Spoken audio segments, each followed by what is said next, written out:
Sam, have you noticed the recent push in the kayaking community to make safety a major priority in equipment design? Absolutely, Liz. It's interesting how innovative paddlers and manufacturers are focusing on this. But there's been a downside too, hasn't there? Yes, indeed. While the new technology has made paddlers safer, it has also led some to believe that having the right gear is enough to ensure their safety. This mindset has resulted in equipment being designed more for rescue than for paddling. That's true. I've seen personal flotation devices, PFDs, that are great for swimming but so restrictive that they affect paddling skills. Some are even designed with so many unnecessary loops and attachments for rescue equipment that they can easily get snagged. Exactly. It's a critical reminder that no matter how well-equipped paddlers are, without awareness, judgment, and skill, they are still unsafe. That brings us to the importance of simple design in safety equipment. Well-designed and manufactured equipment is a bonus, but it can't replace the need for proper skills and judgment. Right.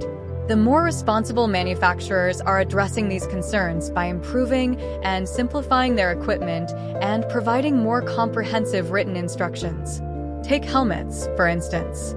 A good helmet should protect the wearer's head from direct contact with hard or sharp objects, absorb the energy of blows to prevent concussions, and stay firmly in place even in turbulent water. It's also essential that it doesn't impair vision, hearing, or balance.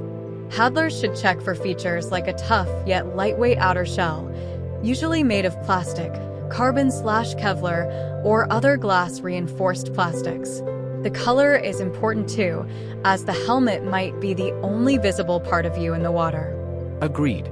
The inner layers, often made of closed-cell foam or cradles, should absorb energy efficiently. Closed-cell foam, in particular, is more comfortable and keeps your head warmer in cold water environments. And the fit is crucial. The helmet should cover the forehead, back of the cranium, and the temples to protect against brain damage. It's worrying to see helmets that either don't cover these areas or ride up and expose them. Yes, and helmets marketed for other sports often have fittings that corrode in water. They might be cheaper, but they are not a bargain in terms of safety. Right. So a leader's preferred style might not always be the B when it comes to face guards. They should only be used if absolutely necessary, as they can inhibit vision and look aggressive. If paddlers need facial protection, they should use a helmet with a proper face guard designed for whitewater situations. Moving on to PFDs, it's essential to evaluate if they are comfortable, buoyant enough, allow for freedom of movement, provide body protection, and are free of unnecessary attachments that could get snagged. Exactly. The minimum buoyancy is regulated by law, with standards like CN 50N and CN 100N in Europe.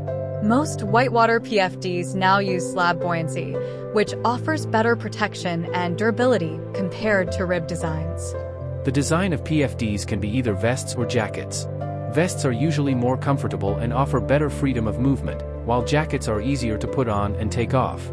Paddlers should also be aware that the foam in PFDs degrades over time, especially in polluted water. Regular checks and testing are important to ensure they still provide adequate buoyancy. Spray decks are another critical piece of gear. The tension required to keep them in place has increased with larger cockpits, and it's essential to have a reliable quick-release fitting to prevent accidents. Yes, the bungee type is easier to remove, making it suitable for less experienced paddlers. The flat band type, though harder to remove, offers a firmer grip and is almost impossible to remove accidentally. For thermal layers, the combination depends on the environment. A wetsuit and thin thermal top work well in cold water/warm air conditions, while layers of thermal underwear and fleece are better if you don't swim often or wear a dry suit. Shell clothing is essential for keeping warm and dry. In very cold conditions, a dry suit is worth considering, but it must be properly vented before getting on the water to avoid dangerous situations if you capsize. Footwear for whitewater should provide good grip, protect the feet, and keep them warm or cool depending on the weather. Sports sandals with neoprene socks can be a good compromise. When it comes to paddles, the trend has shifted towards strong but lightweight materials like carbon fiber and thermoplastics.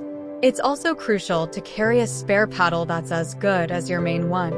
Kayaks need to have essential safety features like a keyhole cockpit for easy exit, a full-plate footrest, and additional buoyancy from airbags. They should also be the right size for the paddler and suitable for the type of whitewater paddling intended. Proper fitting of the kayak is important for control.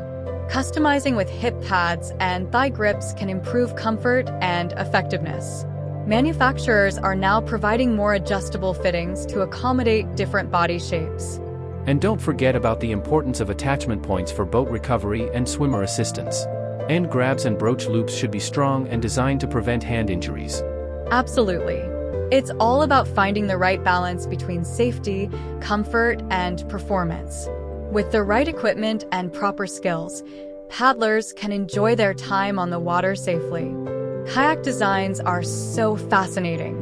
You know, while a skilled paddler can handle any kind of boat on any river, it's clear that certain types of boats perform much better on specific waters. Absolutely.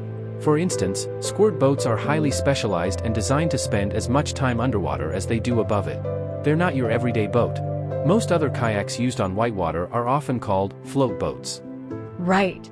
There are 5 main categories of these float boats: freestyle boats, play boats, fun river boats, river running boats, and creek boats. Each type has distinct features suited to different water conditions. Exactly. Take freestyle boats, for example.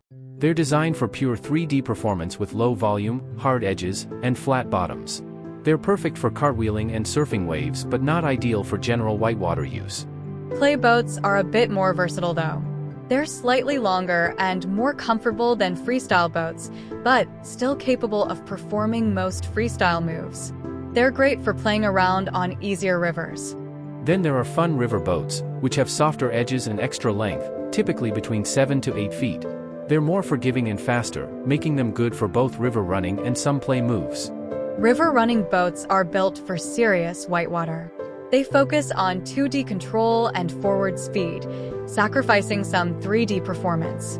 They're longer and faster, with high volume to manage difficult rapids better. Creek boats are similar but a bit shorter with curved profile hulls and increased rocker. These features help them handle steep, rocky rivers better, reducing the risk of catching edges on rock slabs. It's interesting how there are kayaks that don't fit neatly into these categories, but using our knowledge, we can usually figure out the best water conditions for any boat. Traditional open boats for whitewater need careful outfitting too. For example, adding end loops made of sturdy rope for secure attachment in case of recovery is crucial. And attachment points along the side can be created using either eyelets or a drill and lace system. These systems help in quickly securing or accessing items inside the canoe. Buoyancy is another important aspect. Small buoyancy bags at each end, secured properly, can make a big difference. They help in keeping the canoe afloat and manageable if it capsizes. Fastening gear in the boat can be done either by leashing the kit or tying everything down. Both have their pros and cons, but in serious conditions, lashing everything down is generally safer. Don't forget the bailer. It can be attached via a short cord or secured with a ring of old car inner tube to keep it handy. It's essential for getting water out of the canoe quickly. Recovery or swim lines are also vital. A throw line attached to the boat helps in self-rescue by allowing the paddler to pull the canoe to the bank after capsizing. When it comes to whitewater open boats, good control requires a proper system of saddle, thigh straps, and foot braces. Each of these components ensures stability and safety while navigating rapids. For instance, the saddle should be small enough to allow water to flow freely across the bottom of the boat, preventing trapped water from upsetting stability. Thigh straps need a 100% effective release mechanism and should hold the knees but in place even when upside down. Positioning the release system as a reference point is a good practice. Foot braces, or toe blocks, are crucial too. They enable the paddler to push forward and lock into the straps. Different styles suit different paddlers, like keeper-style foot braces fixed to the saddle. Airbags, which come in various sizes, help in excluding water from the boat. The size you choose depends on your paddling style and the conditions you plan to navigate. A whitewater open canoe isn't ideal for rescue, so self-rescue techniques are essential. Proper setup can save a lot of time and effort in emergencies. Painters, or short lengths of line attached to each end of the canoe, are useful for tethering the boat while inspecting rapids and can also act as short recovery lines. Recovery or swim lines should be securely attached to the boat and readily accessible. They can be crucial in swinging the boat to shore in case of a swim. In serious conditions, open canoes aren't very effective as chase boats. They're too slow for effective towing and too unstable to carry swimmers. So, self-sufficiency is key. Speaking of rafts, they come in various types too. Paddle rafts, for instance, are powered by a crew using single-bladed paddles, with the guide steering from the stern. Then there are oar rigs. Any paddle raft can be converted into an oar rig with a metal frame for the guide to use oars. This setup is great for transporting equipment or non-paddling clients on multi-day trips. Catarafts are another interesting type. They have two inflatable pontoons linked by a frame, making them faster and more maneuverable than traditional rafts, though they offer less protection. When choosing a raft, size matters. Smaller rafts are more maneuverable for technical low-volume rivers, while larger rafts perform well on big-volume rivers. Outside tube diameter is also important. Larger tubes make the raft more maneuverable and resistant to flipping, though very large tubes can make it hard to re-enter the raft or reach the water with paddles. Rafts are usually made of Hypalon or PVC. Hypalon is more abrasion-resistant, while PVC is lighter and slides over rocks easier. Having a material-specific repair kit is essential. Thwarts add structural integrity to the raft and provide bracing for the crew. They should be removable to make room for equipment in a gear raft. Multiple air chambers ensure that the raft remains partially inflated even if one chamber is punctured. Valves are strategically placed to prevent damage from rocks. Deerings, perimeter lines, bow or stern lines, and foot cups or straps all contribute to the raft's functionality and safety. Proper setup and maintenance of these components are crucial for a successful rafting trip.